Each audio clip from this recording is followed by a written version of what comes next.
engage with Somaliland not as an extension of another political entity. hal sano kadib waxaa magaalada Nairobi kulan heerkiisu sareeyo ku yeeshay diblomaasiyiinta caalamiga ah ee fadhigood yahay wadanka Kenya iyo wafdi uu hogaaminaya madaxweynaha Jamhuuriyadda Somaliland Mudane Cabdiraxmaan Maxamed Cabdullaahi Cirro. kulankan waxa uu ku qotomaa diblomaasiyad iyo wada shaqayn dhinacyo badan leh. madaxweynaha Somaliland oo si mugla ugu warramay xubnaha beesha caalamka ee uu la kulmay ayaa qodob waxa uu sharaxay waxa xukuumaddiisu ay qabatay intii xilka ay haysay.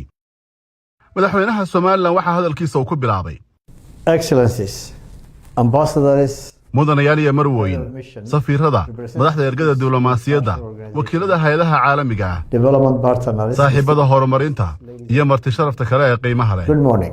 subax wanaagsan dhammaantiin. It's both a pleasure. farxad iyo sharaf weyn ayay ii tahay inaan mar kale idinku soo dhaweeyo kulankan muhiimka ah. I thank waxaan idinka mahad celinayaa sida joogtada ah ee aad ula shaqaysaan dawladda iyo shacabka Jamhuuriyadda Somaliland people of the Republic of Somaliland iyo sida aad uga soo qayb gasheen and for your presence wada xaajoodkan muhiimka at ah. this important dialogue. markii aan kal hore idinkula hadlay madashan When I addressed many of you markaasoo ahayd xilligii xilka aan la wareegay forum shortly after assuming office, dawladdu waxay ku jirtay our bilowgii government shaqadeeda. was only beginning its work. waxaan markaas idinla wadaagay I spoke then of our determination sida ay nooga go'an tahay adkaynta nabadda, xoojinta hay'adaha dawladda iyo in kalsoonidii shacabka Soomaaliland nagu maamuuseen aanu u bedelno horumar qaran. the confidence placed in us by our people into a tangible national progress. maanta Today, waxaan halkan idinku imi I retain not merely to restate those commitments, inaan dib u xaqiijiyo ballanqaadyadii aan sameeyey iyo in aan idinla the wadaago progress horumarka we have aanu made, gaadhnay iyo caqabadaha aanu the riixayno challenges ee we weli hor continue yaalla to confront, iyo iskaashiga aan idinka baahannahay partnership we see. si aanu hore ugu soconno inagoo wada jirna. forward. mudnaanta ugu horreysa ee One of xukuumaddaydu the first priorities waxay ahayd nabad lagu soo dabaalo of my bariga gobolka Sool. government was the restoration of peace in eastern Sool. At that time, tallaabada approximately waxaanu ka bilownay 6,000 inaanu hubka ka militias dhigno members oo aanu ciidanka qaranka ku had darno voluntarily maleeshiyaadkii laid hubka down sitay oo 6,000 their gaadhaya arms. iyo inaanu bulshada ka And saarno entering abaabulka colaadeed a government-led program of demobilization and military waxaan ku faraxsanahay inaan maanta idin xaqiijiyo I am pleased to report that this process in geedi socodkaasi has now been successfully si completed, guul leh uu ku soo dhammaaday. and those former combatants dhammaan ciidamadiina la tababaray laguna biiriyey ciidanka qaranka and integrated into Somaliland National Army. Shortly thereafter, markii aan taas dhammaynay muddo yar kadib ayaa xasarad kale oo colaadeed waxay ka qaraxday laba beelood oo walaalo ah oo ku nool gobolka Awdal. a separate conflict emerged in Awdal region between two major communities through sustained government dawladda, engagement, odayaasha dhaqanka traditional leadership and inclusive dialogue iyo dhinacyada kale ee bulshada ayaa si wada jir uga shaqeeyey under control. waxaana lagu guulaystay in xaaladda la dejiyo.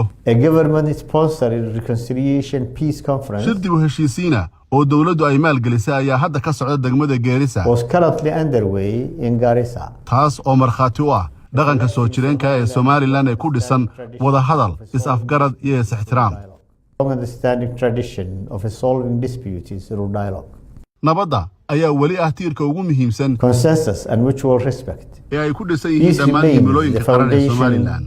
upon which every other national objective must reset.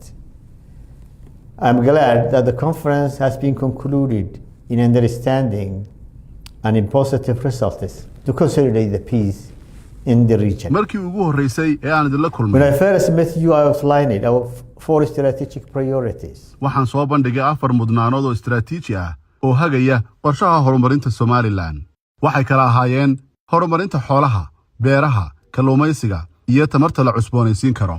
Agriculture, fisheries, and renewable energy. intii qorshayaashaas la As hirgelinayay implementation progressed, it became increasingly evident waxaa noo soo baxday oo caddaatay in qaybahan wax soo saarku aanay yeelan karin awood buuxda haddii aan lagu kabin oo aan la dhisin kaabayaal casri ah. supported by modern national infrastructure. sidaas darteed Accordingly, we expanded our priorities waxaan to mudnaanta ku darnay include horumarinta strategic jidadka, investment in roads, biyaha, water, tamarta, energy, caafimaadka, healthcare, waxbarashada education and communication. iyo isgaarsiinta kuwaasoo lafdhabar u ah koboc dhaqaale oo waara. Sustainable economic transformation depends. Markii hore At that time, aan halkan Nairobi ku kulannay waxaan idin sheegay in Somaliland arrinkeedu ahayn inay fidsato gacmo maran iyo baryo. With a begging bowl.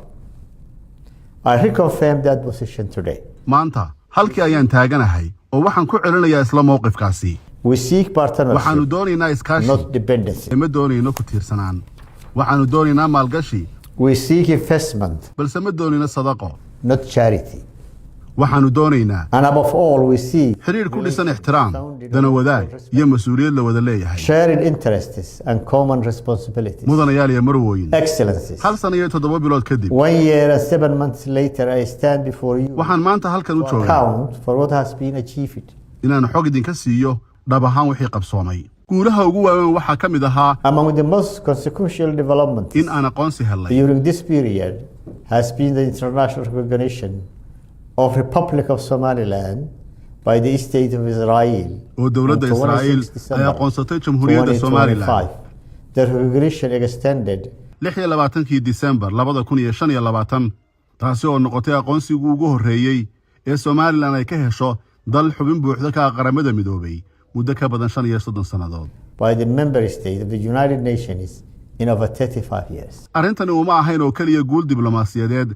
For the people of Somaliland, this was not merely a diplomatic milestone. Waxay ahayd xaqiijin rasmi ah oo ku saabsan It was the affirmation of reality. markhaati furka xaqiiqada Somaliland ay dhistay isla markaasina dadkeedu ay difaaceen over more than 3 decades. muddo ka badan 30 sano. The response from the parties of the international community was mixed. Markii la aqoonsaday Somaliland, falcelinta beesha caalamku way isku jirtay oo waa ay kala duwaneyd. Qaar way soo dhaweeyeen, halka qaar kalena ay walaac ka muujiyeen. While some welcomed this historic development, others expressed reservations, even though many of the same countries Inkastoo dalalkaasi qaarkood ay xiriir diblomaasiyadeed oo dheer ay la lahaayeen Israa'iil. with respect, differing perspectives. Waxaan ixtiraamaynaa aragtiyaha kala duwan ee beesha caalamka. In our conviction that Somaliland is sovereign status. Hase yeeshee, waxaanu ku adkaysanaynaa in Somaliland ay mudan tahay aqoonsi ku salaysan xaqiiqooyinka muuqda ee dunida ay tustay. Democratic governance. Dimuqraadiyadda. Peaceful transfers of power. iyo awood isku wareejinta nabdoon. Functioning institutions. Hay'adaha dowladda ee shaqaynaya, amni la isku halayn kariyo doorka muuqda ee ay ka qaadato xasiloonida gobolka. Responsible security and regional stability. Recognition is not Aqoonsigu the conclusion of our journey. ma aha dhamaadka safarkayaga. It is the natural consequence. balse waa natiijada dabiiciga ah ee ka soo baxday wixii Somaliland ay muddada dheer dunida u bandhigaysay. Consistently demonstrated. Mudanayaal iyo marwooyin. Excellencies. Nabaddu Peace remains the first priority weli still waxay noo tahay mudnaanta koowaad ee dowladda. of my government. Waxaanu sii wadaynaa We continue to pursue a Somaliland owner solution. xalka nabadeed ee Somaliland ay ku wajahayso arrimihii colaadda ee laascaanood. Xalkaasi waxa uu ku dhisan yahay wada hadal, dib u heshiisiin iyo is-afgarad qaran. To the conflict in LAABTA through dialogue, reconciliation, and national consensus. Hase ahaatee iskama indhatirayno faragelinta isa soo taraysa ee dowladda federaalka Soomaaliya ay ku hayso arrimaha Somaliland. At the same time, we cannot ignore the increasing destabilizing role played by the federal government of Somalia. Dowladda Soomaaliya Rather than addressing the significant halkay xoogga saari lahayd caqabadaha and siyaasadeed, humanitarian challenges amni iyo bani'aadanimo confronting its own citizens, ee ka jira gudaha it has too Soomaaliya. often chosen to externalize its internal difficulties. Waxay marar badan isku dayday inay dhibaatooyinkeeda gudaha u weeciso arrimaha Somaliland by intervening Somaliland internal affairs. qaar ka mid ah saaxiibadayada beesha caalamka Some of our international partners continue to encourage ayaa weli nagu dhiirigelinaya the resumption of dialogue between Somaliland and Somalia. inaanu dib u bilowno wada hadaladii Somaliland iyo Soomaaliya. We have demonstrated our willingness to engage. Marar badan In such ayaanu dialogue muujinay diyaargarowga arrintaasi. We indeed, Waxaanu wada hadallada uga qayb galnay so repeatedly in good si faith niyad wanaag iyo and mas'uuliyad at leh. considerable practical costs. Nasiib darro. Unfortunately, several of the limited but meaningful agreements reached Heshiisyo kooban balse muhiim ah oo la gaaray were subsequently violated by Somalia. markii dambe waa la jabiyey. The management of civil Waxaa aviation tusaale cad u ah maamulka hawada iyo duulista airspace rayidka ah remains a oo laga clear and heshiiyey. contemporary example. Hase ahaatee axdigii waa laga baxay. We therefore respectively ask sidaas darteed our international partners waxaan saaxiibada caalamka ka codsanaynaa inaanay dhiirigelinin wada hadal oo kaliya balse ay sidoo kale dhiirigeliyaan fulinta heshiisyadii hore loo gaadhay. International partners not simply to encourage dialogue but also to encourage Somalia the compliance with agreements already reached. wada hadal waara During dialogue waxa uu ku dhisan yahay kalsooni, requires mutual respect, is-ixtiraam iyo fulinta ballanqaadyada. of commitments and confidence that agreements will be honored. Mudanayaal iyo marwooyin, Excellencies. maalgashiga kaabayaasha dhaqaalaha ayaa si joogta u National socda. infrastructure continue to gather momentum. annagoo adeegsanayna inta badan khayraadka iyo jeebkayaga. Using primarily domestic resource, waxaa gabagabo ku dhow the Porama Bakir Road dhismaha wadooyinka Boorame iyo Baki iyo Hargeysa Balugubadle. and Hargeisa Balugubadle Road close to completion. sidoo kale waxaa socda Construction continues to Lowyacado Saylac Porama corridor dhismaha with wadada support Lawyacada Saylac iyo Boorama iyadoo taageero laga helay beesha caalamka. from our development partners. dhanka kale ballaarinta wadada Hargeysa inay buuxaa ayaa si wanaagsan u socota. Inaguha Road is progressing steadily. mustaqbalka dhow laba mashruuc ayaa mudnaanta ugu sarreysa noole wadada Burco Oodweyne Hargeysa iyo wadada Ceelgaaba Maydh. Burco Oodweyne Hargeisa corridor and Ceelgaaba Maydh Road as well. labadan mashruuc These projects are waxay muhiim u yihiin national cohesion, isku xidhka qaranka, regional commerce kobaca ganacsiga iyo horumarka dhaqaalaha. and economic inclusion. Somaliland Somaliland stands ready to contribute significantly to their financing and implementation. waxay diyaar u tahay inay qayb weyn ka qaadato maalgelinta iyo hirgelintooda. Excellency, mudanayaal iyo marwooyin, energy remains central to our economic transformation. tamartu waa tiirka isbeddelka dhaqaale ee Somaliland. For many years, Somaliland has endured some of the highest muddo dheer dadkayagu waxay bixinayeen qiimaha korontada ugu sarreeya dunida, taasoo caqabad ku an ahayd obstacle to industrial development, warshadaha, private investment, maalgashiga and household welfare. iyo nolosha shacabka. My government has already reduced the electricity cost dowladdu waxay hoos u dhintay qiimaha korontada magaalooyinka waaweyn. for urban cities from qiimahaasi waxaa laga soo approximately dejiyey 80 cents ku dhowaad 80 senti 59 cents per kilowatt. halkii kilowatt. Berbera, magaalada Berbera waxaa qiimuhu gaadhay 20 senti, taasoo ka dhalatay maalgashi guulaystay oo dhinaca tamarta la cusboonaysiin kara ah. largely owing to successful investment in renewable energy. hadafkayagu waa in dalka oo dhan laga hirgeliyo koronto jaban la isku halayn karo oo waarta. Our objective is to clear extended, affordable, reliable, and sustainable energy across the country and bring national electricity costs closer to Berbera model during the lifetime of this administration.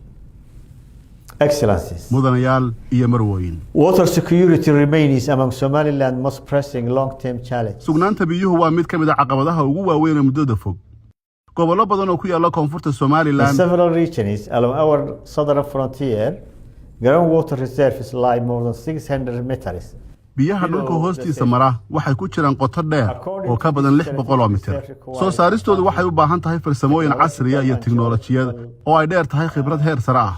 sidaas darteed Specialized expertise capable of identifying both the quantity and quality of available water.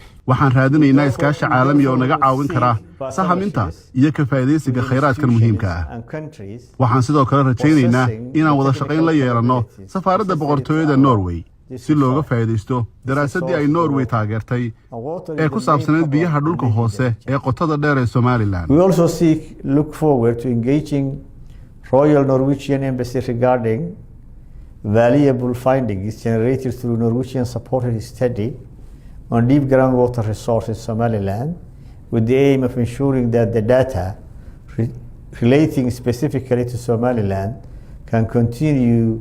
caafimaadku waa qayb kale oo dib u habeyn ballaaran ay ka socoto. Healthcare is another area where meaningful reform is underway.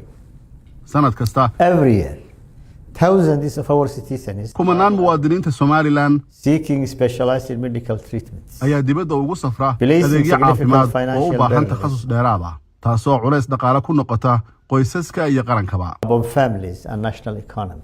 hadafkayagu Our objective is to transform Hargeysa Group Hospital into a modern national referral hospital. waa in cisbitaalka guud ee Hargeysa loo bedelo cisbitaal qaran oo casri ah oo awood buuxda u leh bixinta adeegyo caafimaad oo heer sare ah. This is not simply an investment in healthcare. maalgelin caafimaad oo kaliya ma aha arrintu, waa maalgelin ku saabsan karaamada muwaadinka, isku filaanta qaranka iyo adkaysiga bulshada.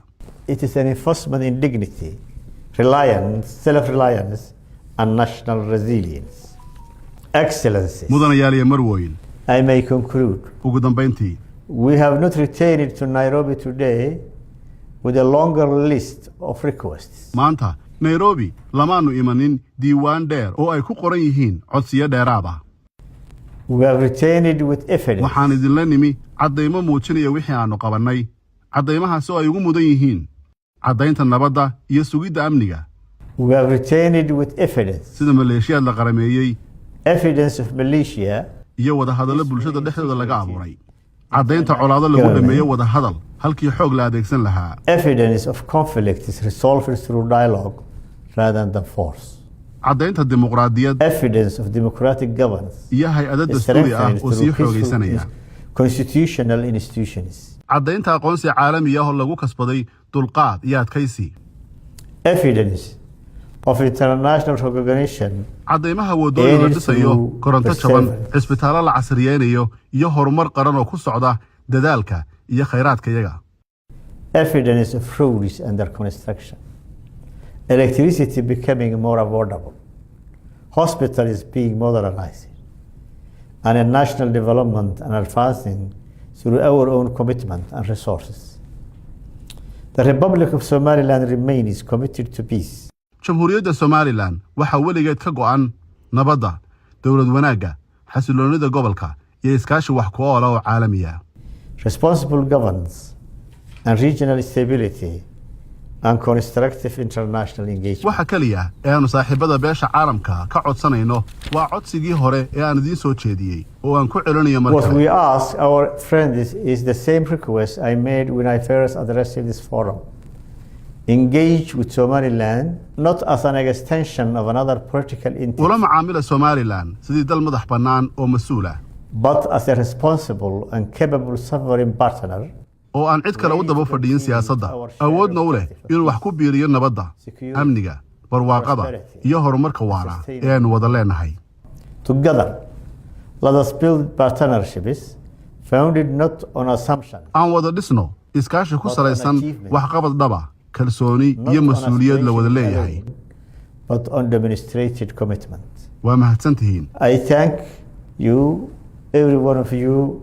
May God bless Republic of Somaliland and may He bless our partnership. Thank you very much.